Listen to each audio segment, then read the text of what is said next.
Buenos días todos. En nuestra sesión del día de hoy nos corresponde ver los métodos de evaluación de la calidad proteica. Para ello abordaremos los siguientes contenidos: clasificación de las proteínas según su valor biológico, la digestibilidad proteica y el cómputo aminoácido. Para iniciar debemos recordar que los aminoácidos incorporados a la sangre no solo se usan para la síntesis tisular de proteínas, sino también en la generación directa de energía al servir como sustratos del metabolismo oxidativo. En este caso, el nitrógeno se elimina en la orina en forma de urea, siendo este último un indicador valioso del estado del metabolismo proteico. Con base a lo anterior, para evaluar el estado del metabolismo proteico se utiliza el balance nitrogenado, el cual establece una relación entre la ingesta de proteínas y su excreción. La excreción contempla la urea urinaria, la cual contiene entre el 80 y el 90% del nitrógeno urinario. Por ello, es un buen indicador de los egresos. Considerando los resultados del balance nitrogenado, puedo tener tres posibles respuestas. En primer lugar, estar enfrentado a un balance nitrogenado neutro. ¿Qué quiere decir esto? Que la ingesta de nitrógeno es igual a la excretada. Por ende, existe un equilibrio en el metabolismo. También nos podemos encontrar con un balance nitrogenado positivo. Esto es cuando los ingresos de nitrógeno son mayores a los egresos y se da en ciertos casos puntuales, como es el crecimiento, el embarazo, etapas de recuperación después de enfermedades, entre otras como las que ven en el gráfico. También nos podemos ver enfrentados a un balance nitrogenado negativo, es decir, la excreción es mayor al ingreso. Esto se da en casos de estrés metabólico, donde se secretan ciertas hormonas como el cortisol, por el aumento en la pérdida de proteínas asociadas a algunas enfermedades u otras situaciones como las que aprecian en la imagen. Habiendo recordado estos conceptos claves asociados a la utilización de proteínas por el organismo, a los indicadores del metabolismo proteico, podemos pasar ahora a los métodos de evaluación de calidad proteica. Dentro de los métodos asociados a determinar la calidad proteica está el valor biológico. El valor biológico de una proteína depende fundamentalmente de su composición en aminoácidos indispensables. Conocida esta proporción, es posible predecir, dentro de ciertas limitaciones, el comportamiento de las proteínas dentro del organismo. Dentro del concepto de valor biológico existen factores determinantes de la calidad proteica. En primer lugar, la cantidad de aminoácidos, la cual depende de la composición de ellos y las proporciones entre ellos, y es máximo cuando estas proporciones son las necesarias para satisfacer las demandas de nitrógeno para el crecimiento, síntesis y reparación tisular. Teniendo en consideración lo anteriormente expuesto, tenemos que saber entonces que la calidad de la proteína depende de su contenido de aminoácidos esenciales. Sin embargo, ¿cómo defino a una proteína biológicamente completa? Una proteína biológicamente completa es aquella que contiene todos los aminoácidos esenciales en una cantidad igual o superior a la establecida por un patrón de referencia, y este patrón de referencia lo entrega la FAO según la tabla que veremos a continuación. En la tabla que pueden observar, se establece el patrón de referencia basado en el requerimiento de cada aminoácido esencial por grupo etario, donde en la segunda columna se detallan los miligramos de cada aminoácido por gramo de proteína y en la última columna los miligramos de cada aminoácido por gramo de nitrógeno.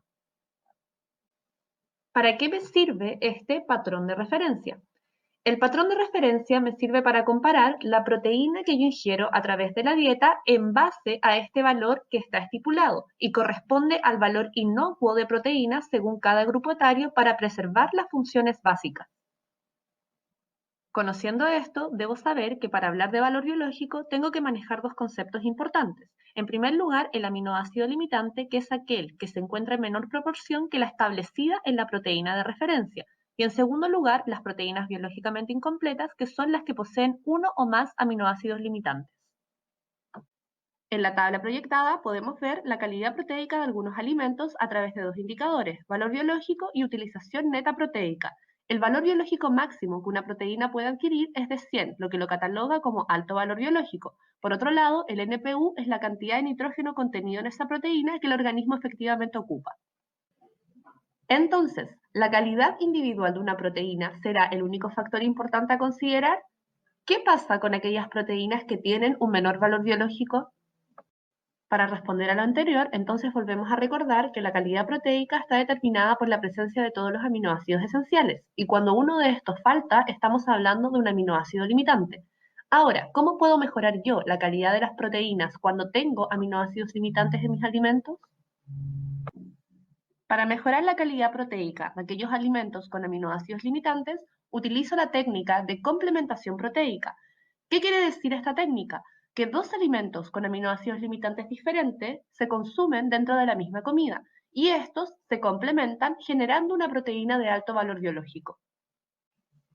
Como observamos en la imagen, los garbanzos son deficientes en metionina y el arroz es deficiente en lisina, y cada uno de estos alimentos presenta el aminoácido limitante del otro, por lo que consumirlos dentro de una misma comida me permiten tener una proteína de buena calidad.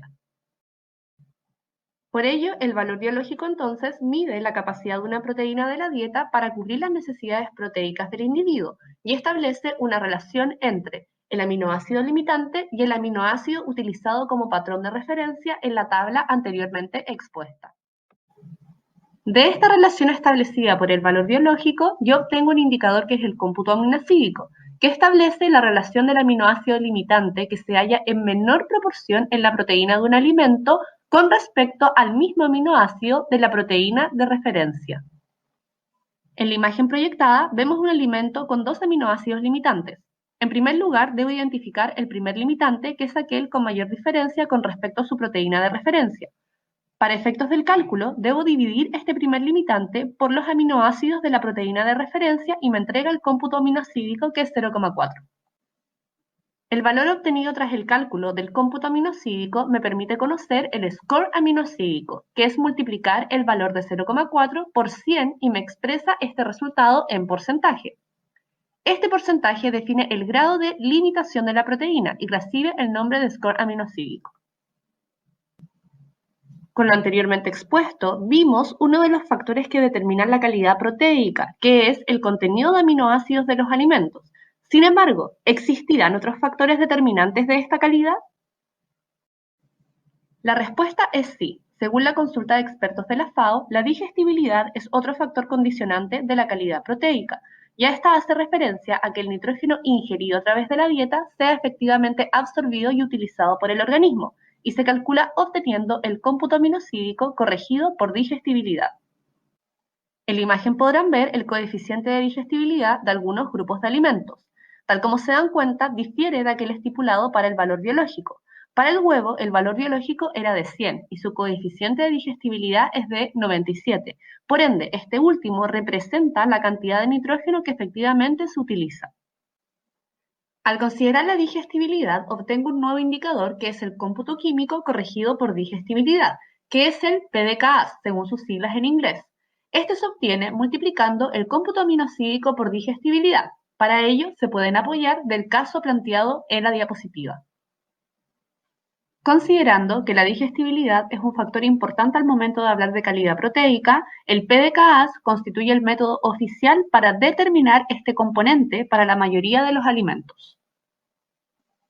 Para concluir, es importante mencionar que el potencial a corto y largo plazo de la calidad de las proteínas radica en potenciar el crecimiento y reparación óptimo de tejidos, entre otras acciones que observan en la imagen que son cruciales en la mantención de un óptimo estado de salud. Hemos finalizado por hoy. Recuerden anotar sus dudas respecto al video para poder discutirlas en nuestra clase y repasar aquellos contenidos claves asociados a la calidad proteica como es el valor biológico, cómputo aminocídico y PDCAAS.